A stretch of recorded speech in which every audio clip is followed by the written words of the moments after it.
Je suis super contente d'être ici devant vous ce soir parce que c'était pas du tout le plan de base. On m'a appelé il y a quoi, quelques semaines pour me demander d'être speaker. Et je savais qu'en disant oui, j'allais avoir très peu de temps pour me familiariser avec les codes du TEDx.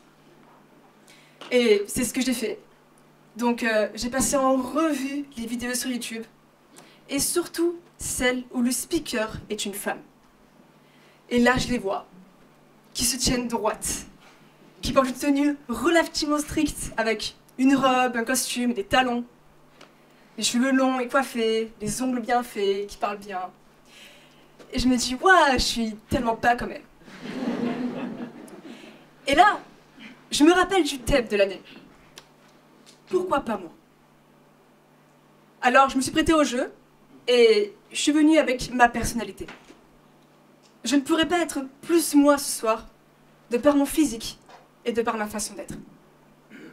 D'ailleurs, je suis désolée, je me suis même pas présentée. Moi c'est Marie-Hélène, j'ai 24 ans et dans la vie je parle de tech. Je bosse dans la blockchain, dans le Web3 et dans l'intelligence artificielle. Tu t'attendais pas à celle-là. Je suis pas tatoueuse, ni perceuse. Je suis pas musicienne et je travaille pas non plus dans l'armée. Moi, je fais principalement des vidéos sur Internet, sur le Web3 et sur l'IA. Et si j'ai pu me démarquer sur ces marchés-là, c'est grâce à mon identité. C'est grâce à qui je suis. Mais je n'ai pas toujours été comme ça. Ou du moins, je n'ai pas toujours assumé être comme ça. Quand j'étais petite, j'étais du genre à m'isoler, à jouer seule dans mon coin. Non, je plaisante. Vous savez vraiment cru que j'allais vous raconter ma vie, là? Il y a des choses plus originales à dire dans un TEDx, non? Je pense que c'est plus intéressant de vous partager quelques anecdotes bien spécifiques aux 3 règles qui m'ont suivi jusqu'à présent. Que peu de personnes suivent et qui pourtant vous aideront toute votre vie. Avant de commencer, et pour qu'il n'y ait aucune confusion, quand je parle de l'identité, je parle de notre personnalité, de nos ambitions personnelles, de notre singularité, qui font de nous des personnes totalement uniques.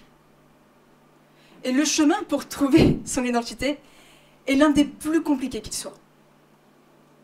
Qui dans cette salle s'est déjà retrouvé dans une situation inconfortable et s'est déjà dit « Qu'est-ce que je fous là ?» Levez la main. Monsieur là-bas, levez la main, allez. Ok. Alors généralement, ce qui se passe dans ce genre de situation, c'est que notre identité est confrontée à celle des autres et qu'elle ne matche pas entre elles. Certains diront qu'il faut accepter la situation, s'y adapter, qu'on ne peut pas tout avoir dans la vie. Et d'autres diront que, au contraire, il ne faut pas accepter la situation et qu'il faut vite changer quelque chose avant que ça n'empire. Et évidemment, je parle des situations vraiment désagréables et permanentes. J'ai commencé à entreprendre et à faire ce que j'aime à 22 ans. Et vous savez à quel âge j'ai voulu faire des vidéos? À 10 ans. 12 ans se sont écoulés entre ces 2 moments. Pourquoi? Je savais ce que je voulais faire quand j'étais gosse. Pourquoi ça a mis autant de temps? Tout le monde se rappelle de ce billet? Si, vous allez comprendre. À 10 ans, tu rentres à peine au collège. Il n'est pas question de faire le clown sur Internet. À 10 ans, on commence à te préparer pour que plus tard, tu prennes ce train. Un train très classique qui offre un trajet en seconde classe pour tes études à destination d'une vie normale. Tu sais pas si c'est vraiment celui-là que tu veux prendre, mais tu te poses pas trop de questions puisque dans ce train, il y a ta famille, tes amis et tes fréquentations. Alors, on prépare comme il faut. Je rentre dans le train, puis je rentre en master pour faire du management. Et là, je cherche mon premier vrai stage. Mais tout le monde le connaît, ce fameux stage de 6 mois à Paris dans une grande boîte. Je finis par décrocher le mien et je suis super contente. À ce moment-là, j'ai 21 ans. Le jour de mon départ pour Paris, je prends le TGV. J'arrive le soir dans mon logement, je dépose mes affaires, je me pose sur le lit et je sens que quelque chose se passe ici, à l'intérieur de moi, comme si on m'avait frappé dans le ventre. Et non, je suis pas enceinte. Alors j'y prête pas trop attention et je continue mon trajet. Je reste tranquillement à ma place dans le train, à faire mon stage. Et au bout d'un mois, je tombe malade. Je ne pouvais plus m'alimenter, je maigrissais à vue d'œil et je pleurais pour un rien. Je comprends alors que ce petit truc qui s'était manifesté à l'intérieur de moi le jour de mon arrivée avait bien grandi depuis. Je comprends que mon corps m'avait envoyé des signaux pour m'alerter que ce que j'allais vivre n'était pas du tout aligné avec qui j'étais vraiment. Ça, c'est la première règle à retenir. Si ton corps te dit non, c'est non. Quand vous vous heurtez à cette règle, vous avez un déclic. Sauf que vous êtes toujours enfermé dans ce train et il continue toujours d'avancer. Alors vous paniquez un peu, vous vous levez de votre siège et vous essayez de trouver une solution le plus rapidement possible. Et au bout d'un moment, vous comprenez que la meilleure des solutions, c'est de sauter du train. Mais on a peur de le faire. Cette fois, si on saute, il n'y aura personne avec nous. Personne qui nous attendra à l'arrivée. Parce qu'on n'a pas construit de train pour la vie pas normale qu'on veut mener. Pour être en phase avec notre identité. Il faut nous-mêmes savoir où aller, construire les rails, construire le train et le faire avancer. Et pour ça, il faut d'abord se trouver pour savoir où aller. Je comprends que je déteste les boulots où je me sens enfermée. Je n'aime pas travailler pour quelqu'un qui a un projet différent du mien. Je n'aime pas les villes surcotées comme Paris. En fait, j'aime pas mon domaine d'études. Et j'aime pas non plus mes études. J'aime pas ma vie, je ne m'aime pas. Mais on a peur de changer. Quand on ne connaît qu'une situation, même si elle nous est inconfortable, on a peur de vivre autre chose. Parce qu'au moins dans cette situation, on a nos repères. Rappelez-vous quand on était encore jeune et frais. On n'osait pas discuter avec nos camarades de classe par peur d'être rejeté. On n'osait pas lever la main en cours par peur d'être jugé. Puis on a fini par se lancer et on s'est fait des super potes. On a même progressé en cours. Ça vous parle ce que je dis? Et j'imagine que vous avez tous appris de ces leçons-là. Très bien. Alors, pourquoi vous n'avez pas accosté cette fille au bar l'autre fois? Ou ce garçon? Pourquoi vous n'avez pas osé dire non à votre patron? Pourquoi vous n'avez toujours pas posté cette photo sur Instagram? Et si vous subissiez la peur au lieu d'en faire votre force? C'est important de différencier les deux types de peur qu'on peut ressentir. D'abord, il y a la peur qui agit comme une protection lorsqu'on est en danger et qui nous incite à fuir. Et puis, il y a la bonne peur. Celle qui peut agir comme un booster lorsqu'on tente de nouvelles choses et qui nous incite à passer à l'action. Vous croyez que Rihanna n'avait pas la trouille de partir à New York à 16 ans avec un producteur qu'elle connaissait à peine? Vous croyez que Yves Saint Laurent n'était pas angoissé de présenter sa première collection après avoir été licencié par la maison Dior? Bien sûr qu'ils avaient peur de montrer au monde entier qui ils étaient. Mais ils ont dû faire un choix. Et moi, je dois faire le mien. Soit je me laisse brider par la peur de me retrouver en face de mes objectifs personnels, soit j'abandonne, je reprends ma place dans le train et mes rêves me hantent toute ma vie. Soit j'essaie. Soit je tente de nouvelles choses que j'ai envie de faire, mais que je n'ose pas. Ça, c'est la deuxième règle à retenir. Si tu as peur, c'est que tu dois le faire. C'est différent de « si tu as peur, fais-le ». Parce qu'il n'est pas question d'ego ici. Il est question de votre réussite et de votre épanouissement. Vous devez le faire parce que c'est votre succès qui est en jeu.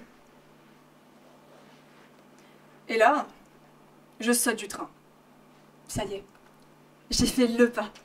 Je suis enfin libre de me consacrer à mes projets personnels et libre de construire mon propre train. Pourtant, j'y connais rien à la matière, hein, je veux dire, construire son propre train. Ok, on commence par où?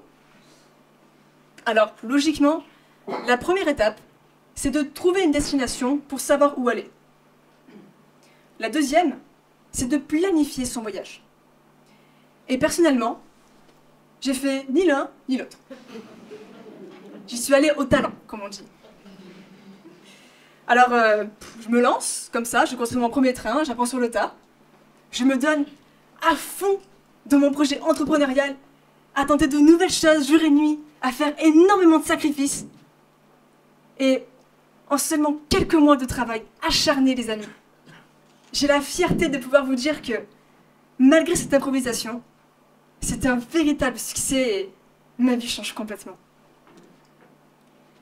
Vous y avez tous cru? En vrai, mon premier train, il ressemble à ça. Autant prendre un Hugo, hein. Quand j'ai construit mon premier train, la seule chose que je savais, c'était que je voulais faire de l'argent.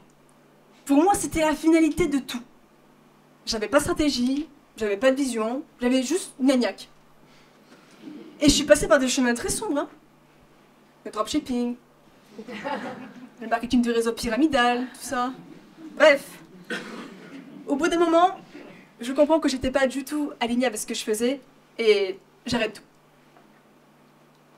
Ça fait donc plusieurs mois que j'ai sauté du train et que je n'ai toujours pas avancé. Je suis assise là, par terre, au même endroit qu'avant, complètement perdue. Je regarde droit devant moi, dans le vide, à côté de mon vieux train miteux, là. Et d'un coup, je vois un autre train passer. Et celui-là, il est complètement différent de tous les autres que j'avais vus avant. Il est grand, rose, avec une allure un peu vintage, des phares blancs, de la fumée noire qui sort de la cheminée. Il est beau, ce train. J'envie beaucoup la personne qui l'a construit.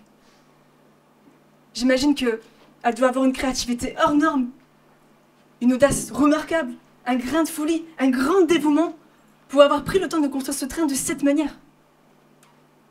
J'admire tout ce que ce train dégage. Et moi aussi, j'ai envie de construire le mien avec autant d'authenticité.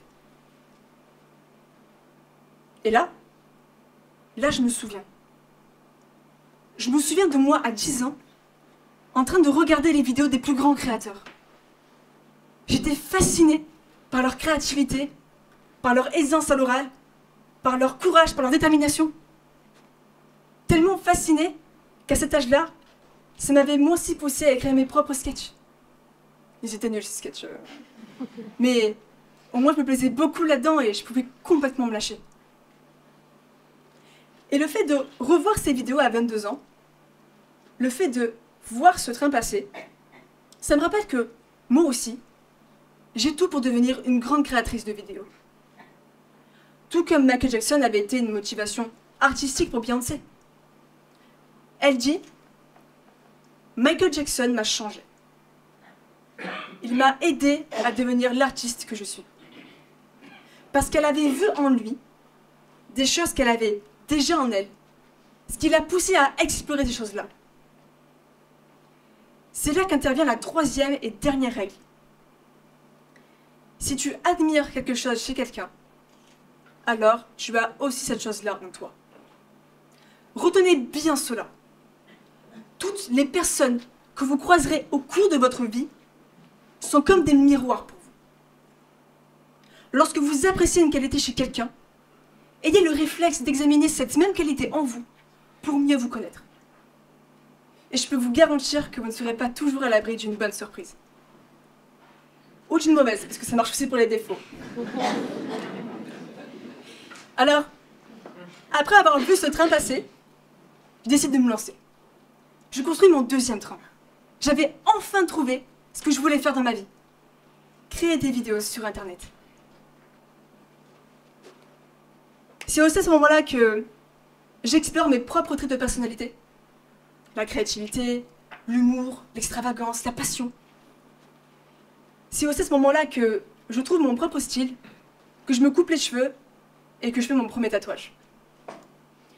Petit à petit, dans mes vidéos, dans la construction de mon train, je me lâche. Je dis ce que je pense, je parle fort, je joue de mes atouts, je montre qui je suis, j'ai aucun filtre. J'y mets toute mon âme dans ce projet.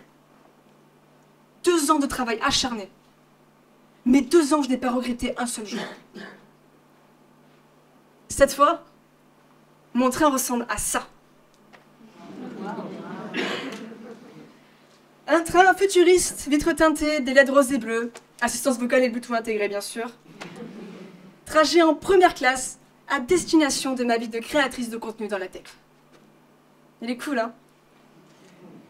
J'ai mis du temps à le construire comme je le voulais et je fais encore que quelques réajustements parfois. Mais j'ai déjà dépassé quelques stations et j'espère qu'il m'emmènera très bientôt là où je vais aller. Vous savez, il existe des milliers d'acteurs, des milliers de chanteurs et des milliers d'entrepreneurs. Mais il n'existe qu'une seule version de vous-même. Les gens n'achètent pas vos services. Ils vous achètent vous. Pour votre personnalité, pour vos valeurs, pour votre identité. Ce soir, je porte fièrement mes couleurs. Alors, n'ayez pas peur de porter les vôtres et sautez du train.